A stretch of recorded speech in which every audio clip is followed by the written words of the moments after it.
All right, guys, we are working through it. YouTube is officially live.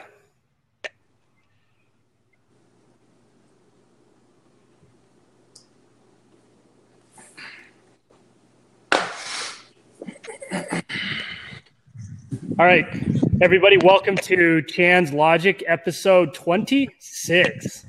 It's been a really fun journey doing the podcast, and a couple of my good friends that I've been friends with for the past probably like 700 years are introducing a couple of pretty incredible entrepreneurs. John here is incredibly handsome, so we wanted his face on camera.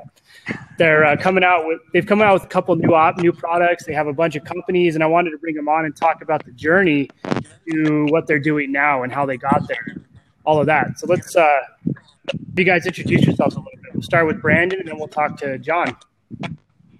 How's it going, everybody? I'm Brandon Charleston.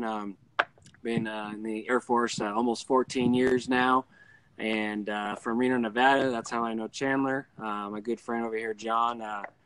We basically met because we were enemies / friends because I was an Air Force recruiter and he was a Marine recruiter. That's it. I live here in Utah now, where I'm stationed at. I'm currently working on F-35s as a crew chief for the time being until I go reserves, which will be January. And glad to be here. Yeah, that's exciting. Glad to have you here. All right, John, let's talk about you. John's the pretty one of the bunch. Don't flatter yourself, John. My head's getting bigger. Yeah, look how he's so excited. So I'm John Reyes. I'm the owner of CrossFit Valley Springs. It's a small gym in Northern California, a real small town. I'm also active duty Marine Corps, which I'm on recruiting duty currently. And I've been in about 12 years or so. Like Brandon said, we met a while back, about the same time we met Chandler. And, Brandon and I really clicked. We're kind of best buds at this point, and we've all of our business ventures we started together, and it's been a very good friendship / partnership. So pretty stoked, pretty excited. Thank you very much for having us, Chandler. Really appreciate the opportunity. Very, very humbled by you having us as your guests. Yeah, for sure. My biggest goal is to not only talk about how we can build our businesses, market our businesses over time, but at the same time, it's to help the people who I know who are doing a good job and who are pushing towards that goal of achieving the dream that they want to see. And you guys are doing it. So we'll talk about that journey a little bit. So take me through how you guys came up with the concept of the product. First, let's explain what the product is you guys are coming out with, and let's talk about the journey and how we got there and how we designed it and all of that good stuff. So Brandon has it right here, it looks like. Yeah, I have all three of them, actually. Well, I'm sure John has his OD green. All right, so there it is. You come armed. Armed and ready. So I'll start off, John, if you don't mind. Basically, the concept that came up, as we said, we've been friends through this for a while. And, we all met, obviously, through the CrossFit industry and fitness. And basically how it came about was, the idea anyway, was I was coaching CrossFit a lot when I was stationed in Denver, Colorado.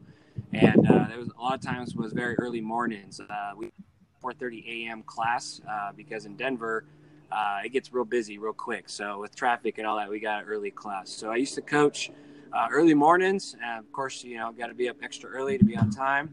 So I would usually have my coffee or pre-workout, and then I would have a big old water bottle, and then obviously your post-workout shake. So what I would do to get a workout in is I would show up. Of course, everybody's got their coffee, and then I would come in with my bag, and especially during the winter, you just have all types of gear and bottles just for days. And I'd go in there and I'd do my quick workout, and then of course I'd coach my class, and then before I know it, my bag and dishes were full, the sink's full, and I was just thinking like, there's got to be a better way. So I went to work, and I remember the exact phone call that I made to John. I was obviously we talk all the time, but I just told him, I'm like, hey, what if we could just condense all this? And, I searched online and I couldn't find anything that, would combine all of them, because, usually put your coffee in a tumbler or something that is specialized with, hot liquids.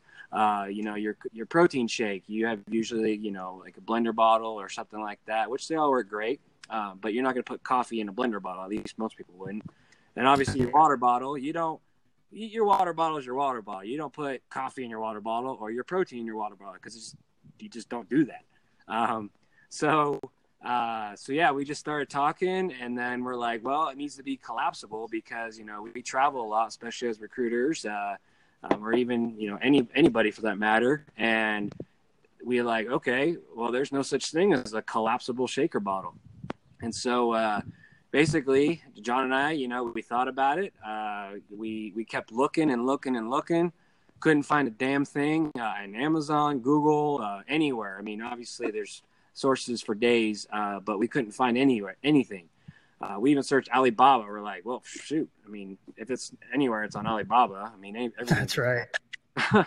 So we just did a little bit of research, and we're like, well, hey, let's make one. Let's just try it, So we basically started off with a patent search. So we got in touch with some IP attorneys and a design company. Obviously, we compiled up. Always got that idea, and then you want to kind of protect it and whatnot. Which is, I don't think anybody doesn't do that. So we started talking about our idea and started, getting the process going. We did a patent search, and obviously it's a very crowded space when it comes to hydration bottles. We found a lot of similar ones, obviously with the collapsible containers, if you will, but really hit the target that we were looking for. So we just started, we put together the features that we were looking for. And I'll have John talk about that in a moment, but we started putting all those together. What was important for us, we started asking other people, like, hey, what would you like in it? We're obviously military, so we like the durable stuff.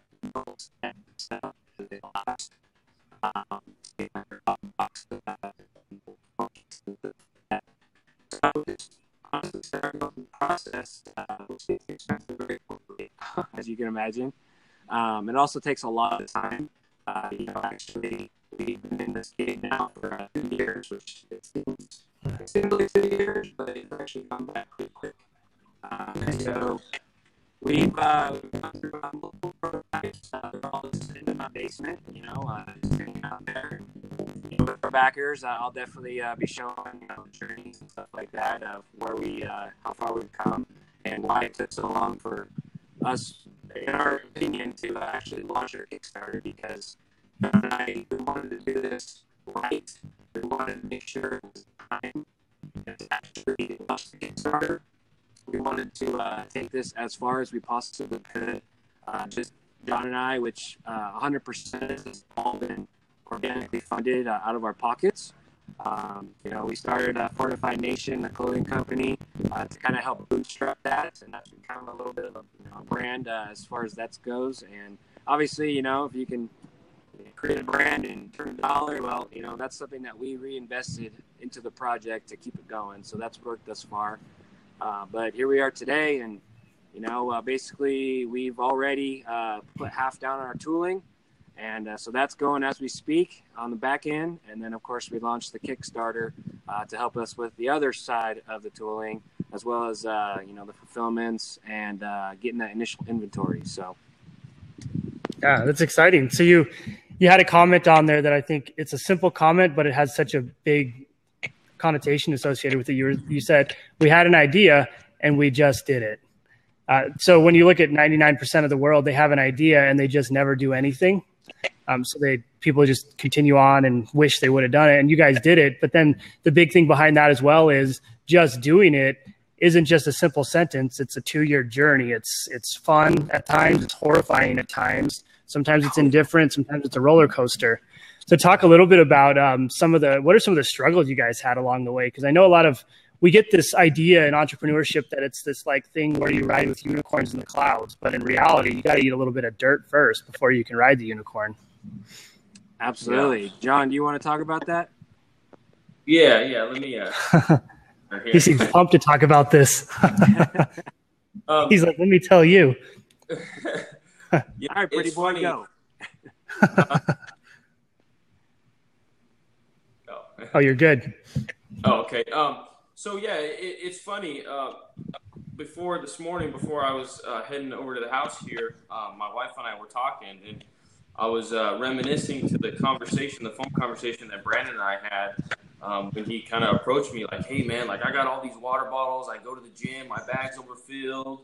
You know, like we got to come up with a better solution." And on the counter, we had one of those Tupperware containers that were collapsible. And as soon as he said that, I saw that sitting on the counter, and the two things just kind of combined. And it was just like, you know, I had this feeling in me that I just had to go with it and go with my gut feeling. And so kind of along the lines of you just gotta do it. It was like the right moment, you know, and I just kind of went with it. And, you know, it's crazy to think like, you know, here we are, you know, we have a collapsible protein shaker. So, but yeah, I mean, it's been a lot of ups and downs.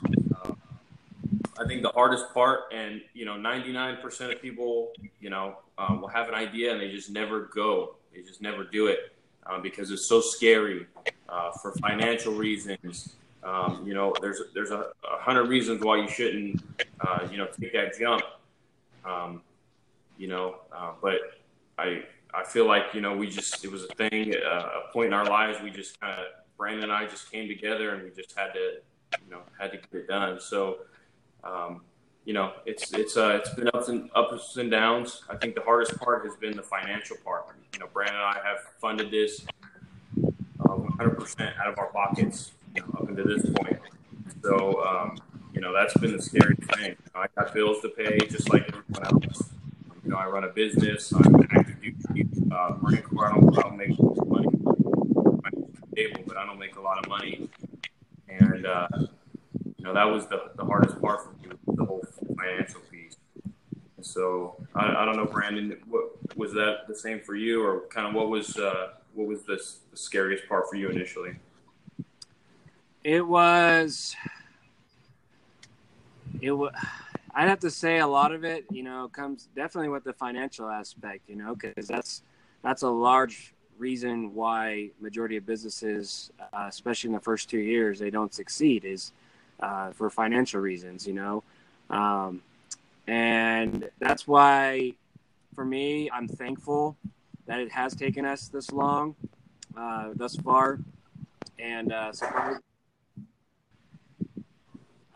you know, as far as the struggles come, and this, you know, struggles is all relative. You know, to one person it could be easy, to the next person it could be, halting.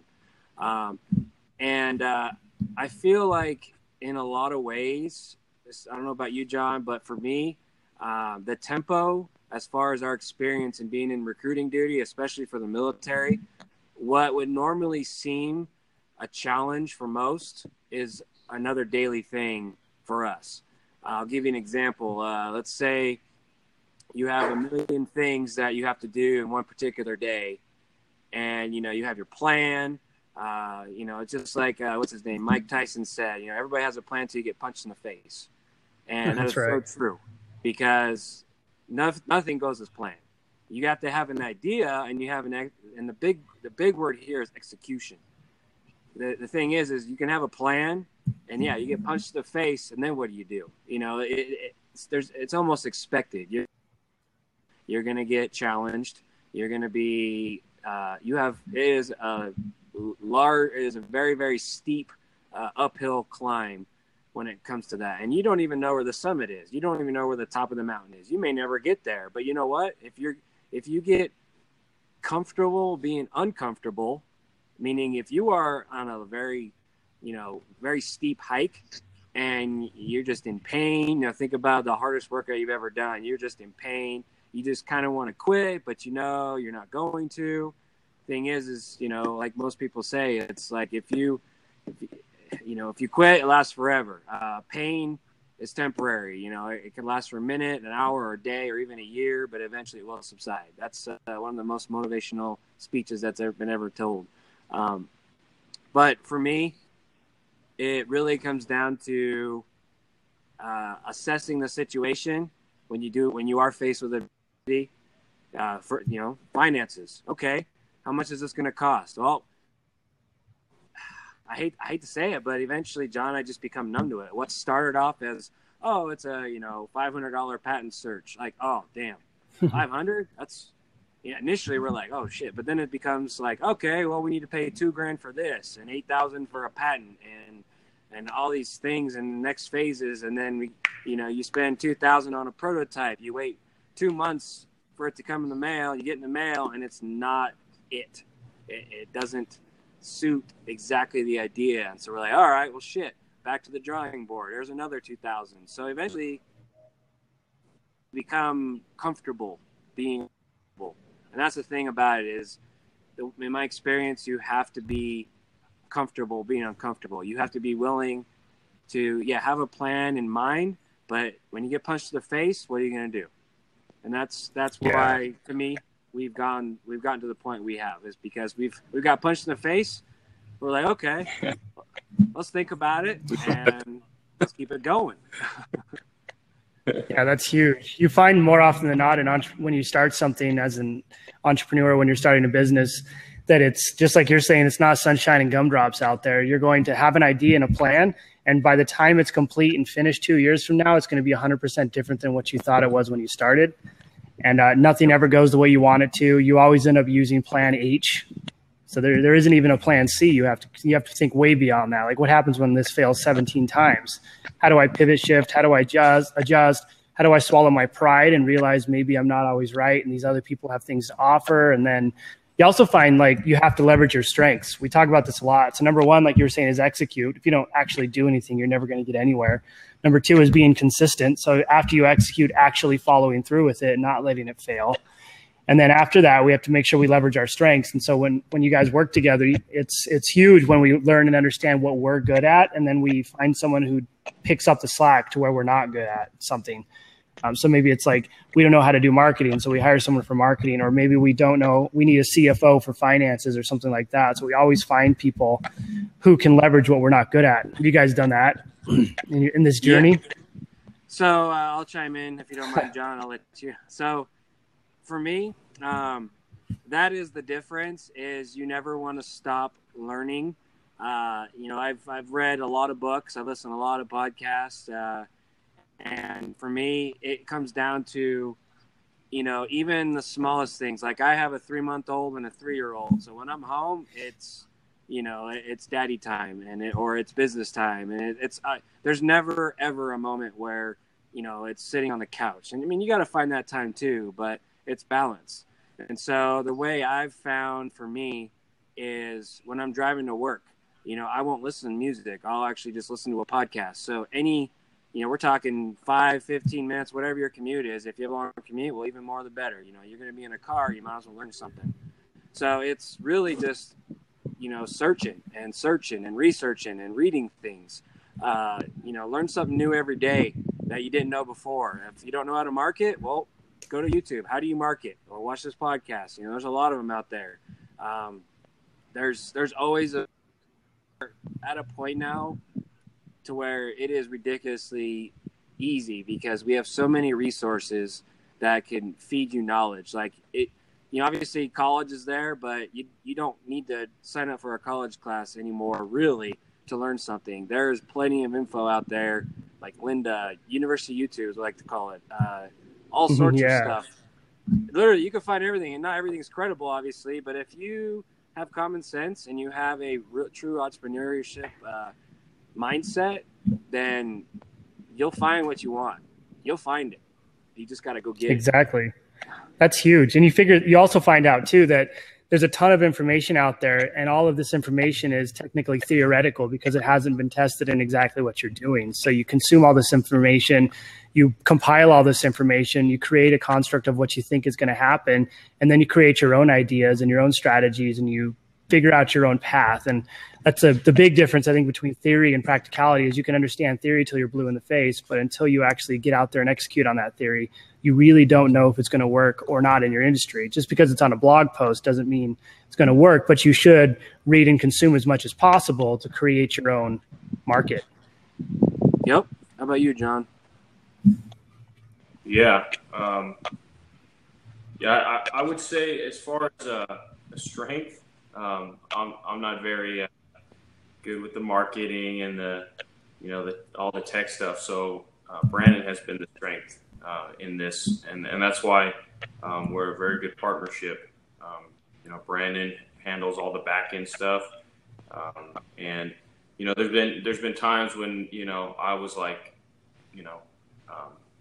feeling tapped out as far as energy to keep going or financials or anything. And Brandon's always, what he says over and over again is, we got to stay laser focused. We got to stay laser focused. And, and that's exactly what we've done. And so, I think one of our strengths is really been this partnership. We really help each other out a lot. And so, not everyone starting a business is going to have a partner. But it's all, I've noticed, a lot of things as simple as, social media. I'll type up a message and I'll send it to him first. Be like, hey man, what do you think? Oh, reword this. This sounds better, and then I'll post it. So just small things like that. But Brandon has really been the big driving force through this whole thing. So that's a really good point you just had there. We find that if you do this alone, it's a really lonely journey, and you don't really have anyone to fall back on. And at the same time, if you do it with a partner, you have to realize that you're essentially married to this person. Like you don't get away from this person. You're around these people as much as you are with your significant others, because you have to be collaborating day and night. When you're stressed out, they're probably stressed out too. And if you don't talk to each other all the time, like animosity builds. And if you can figure out a really good way, like you're saying, I do the same thing with Steph. I'll type something and she'll be like, that's terrible. And then we readjust it and modify it. And it helps build, and it gives you that reassurance you need too. So you have someone to fall back on, you have someone to call, and you have someone that's going to tell you it's going to be okay. And it ends up being the rock that holds you kind of in place. And if you don't have that rock, you're just a lonely entrepreneur out there doing the thing by yourself. Yeah. One saying we came up with is, Brandon is my business life partner. Yes, exactly. You can't get out of it either. Yep. You end up being partners for life. That is the journey. Attached at the hip. And it's pretty cool, though. It becomes the person who you can call at 2:00 in the morning and be like, shit, man, I just had this great idea. Or I'm really worried. I don't know what to do right now. And they're the ones who are going to talk to you and answer and actually deal with your panic or your happiness. Yep. Yeah. Oh, yeah. Text from Brandon at all hours. That's right.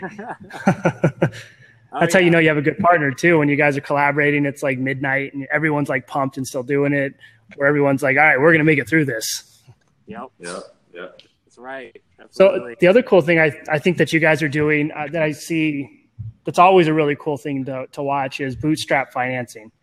So you don't get this like huge influx from an investor. And more often than not, when I see investor-based organizations, you see what they do, and they're buying like $9,000 pieces of office furniture or whatever, things that they don't need. Whereas when you look at the person who's bootstrap financed, they need to count every penny and every dollar because they can't throw that away. They can't waste it. They can't go like skiing on the weekends when the business isn't making money. They have to be in there like making sure that they're doing sales, marketing, managing, logistics, and it's all put together because every dollar counts in that environment. Yep, absolutely. And that's one thing, that's actually exactly how John started his CrossFit gym. Let you talk about that. Yeah, that's exactly it. Bootstrap is the best way, in my opinion, because you really value, the pennies that you do have, if it is pennies, and then you turn that penny into $1, you reinvest becomes 5, and you reinvest, and you really just, you lay out everything, like on a spreadsheet of what your expenses are.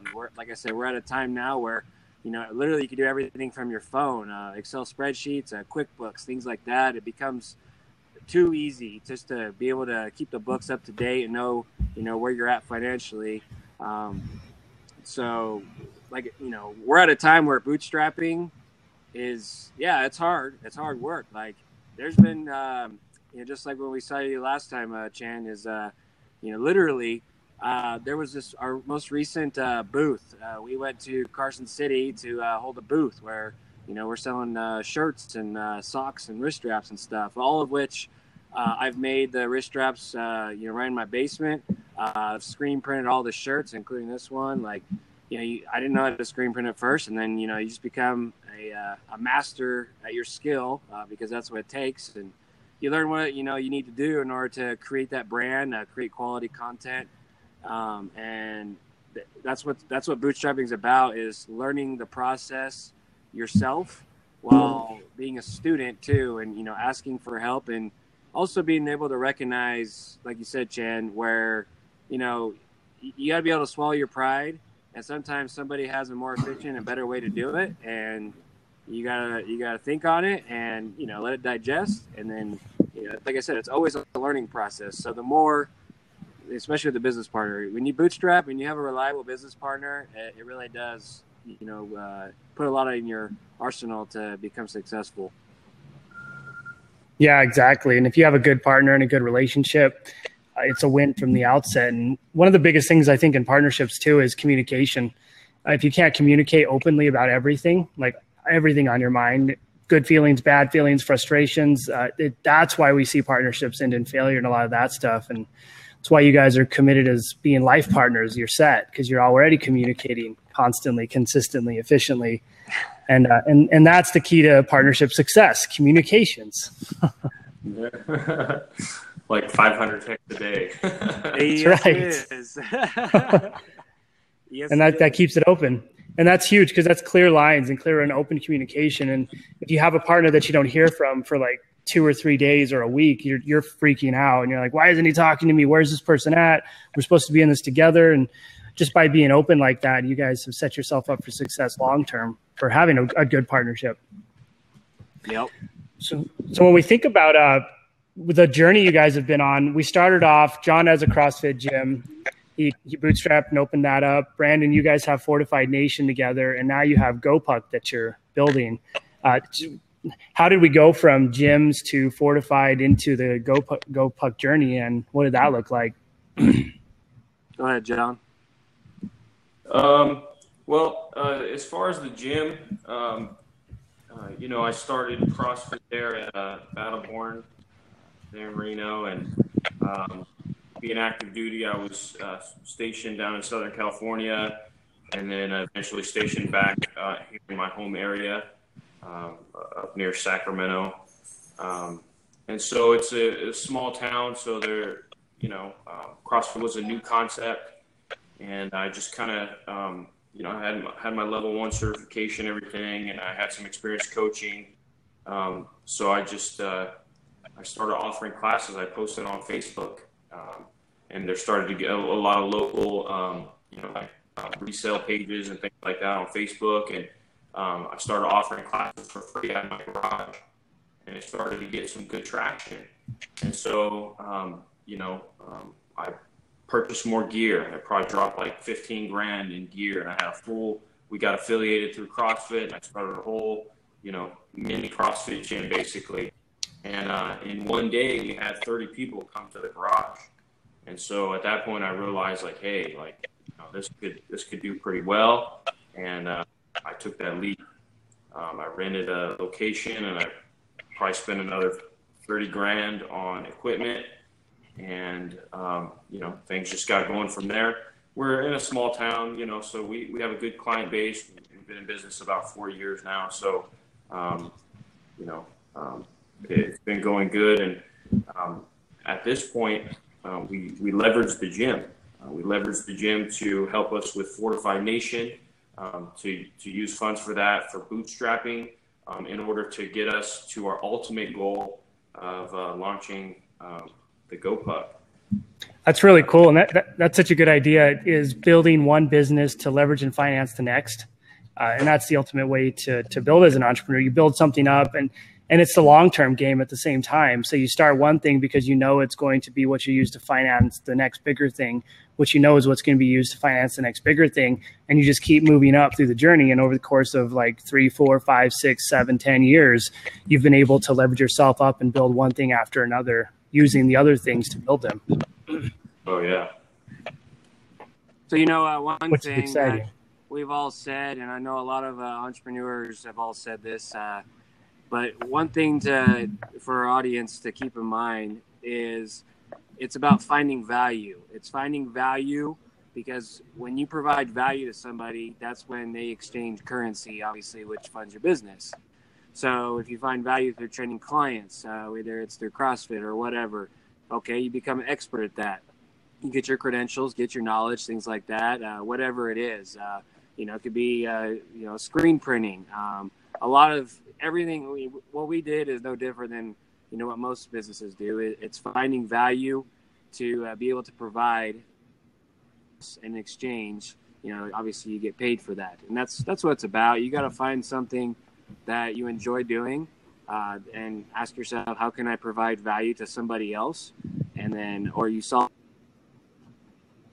which provides value. Yeah, that's huge. Value is probably the single biggest piece of the equation too. And value is what makes or breaks your brand. So as you grow, the more value you can provide, and it doesn't have to, it's value is something that you either give to the consumer in terms of like content or building a relationship with them, or just like building that base over time and telling them information that's educational, motivational information, and information that they can use to help themselves without actually necessarily having to purchase anything.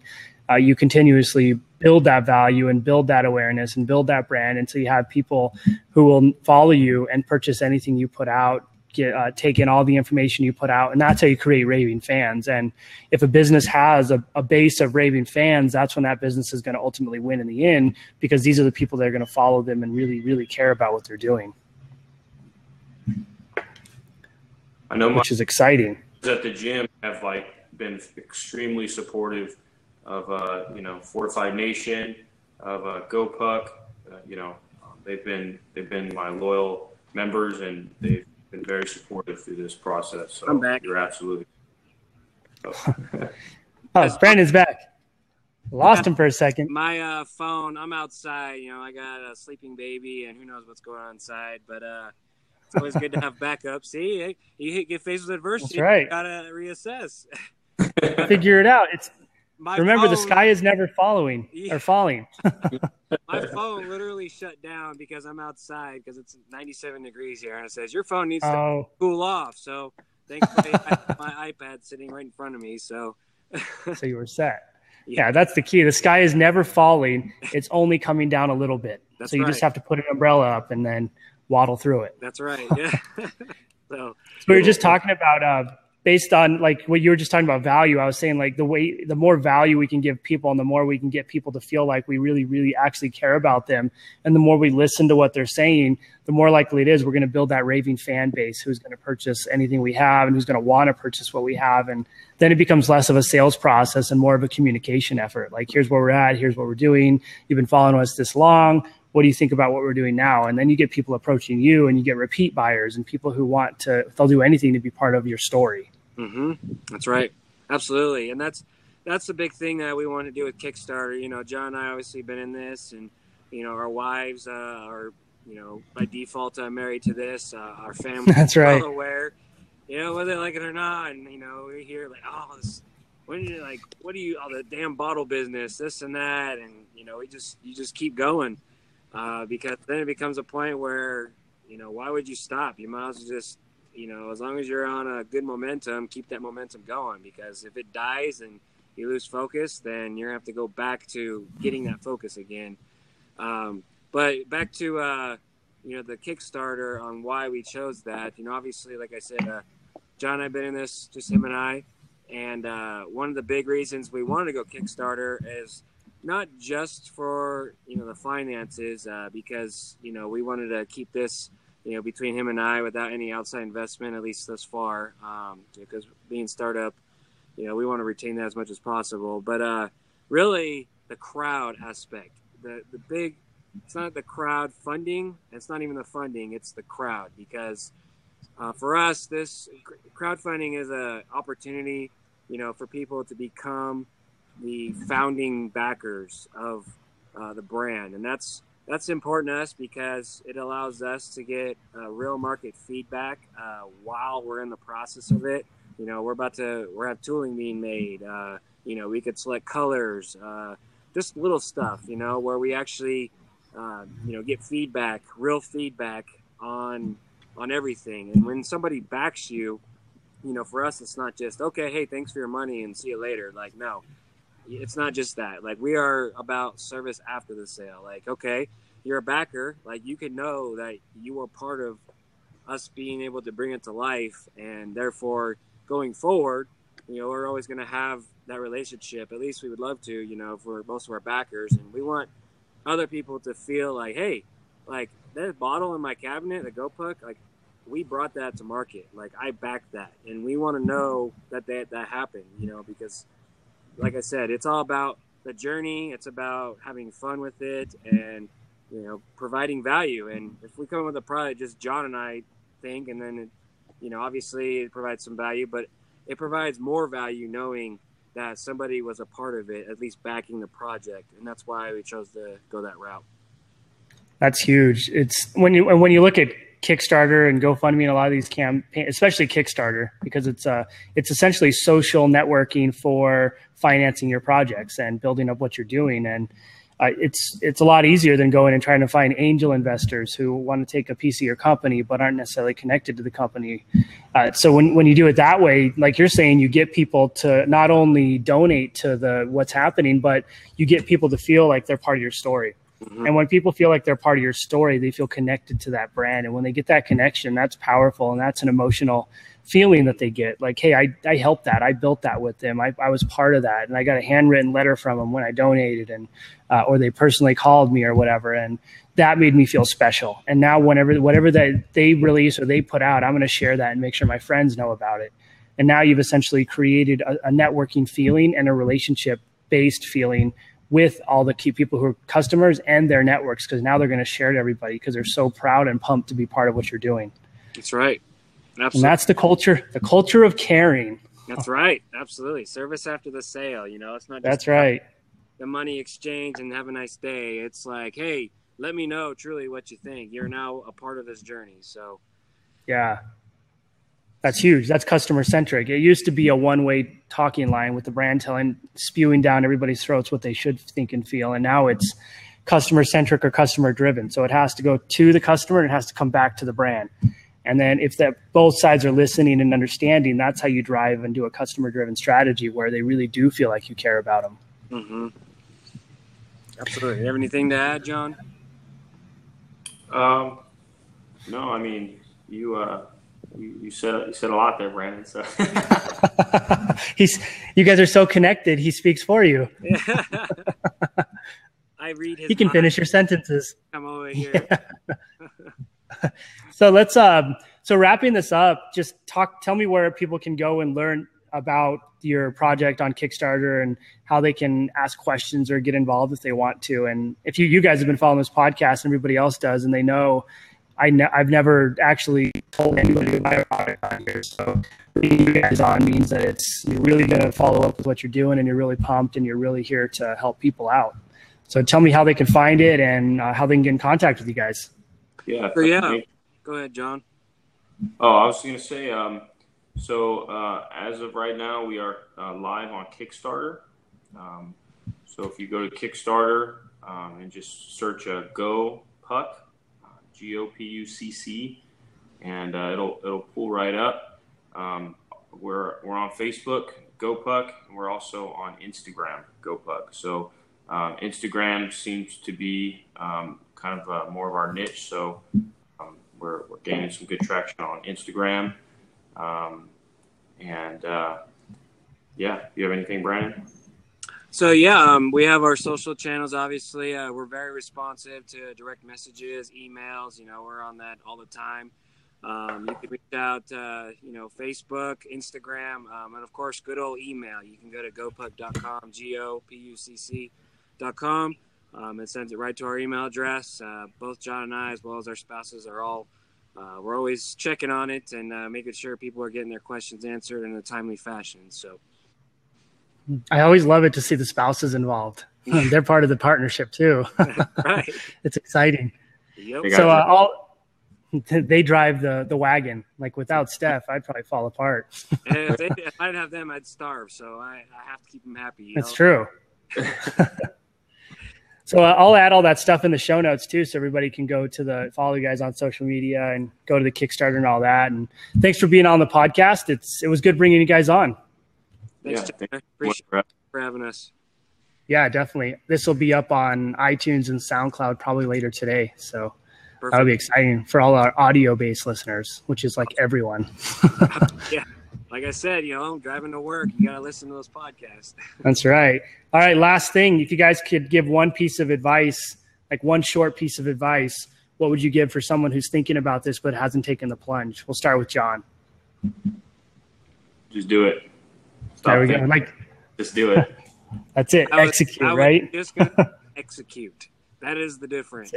Anything you do, everybody's got ideas, but nothing starts till you actually execute. That's right. And then at least you can say you tried and you did it. Yep, because which is huge. If you don't do that, you're always going to wonder. That's right. And you never want to be left wondering, like, what if? That's a terrible feeling. That is terrible. Like, no one should go with their life like that. That's right. All right, guys, thanks for coming on the podcast. This was Chan's Logic episode 26 with GoPucc. That's GoPucc. See you guys out there. If you got questions, post them in the comments, and we'll all get on there and go back and forth. Thanks again. You're welcome. See ya. Yep.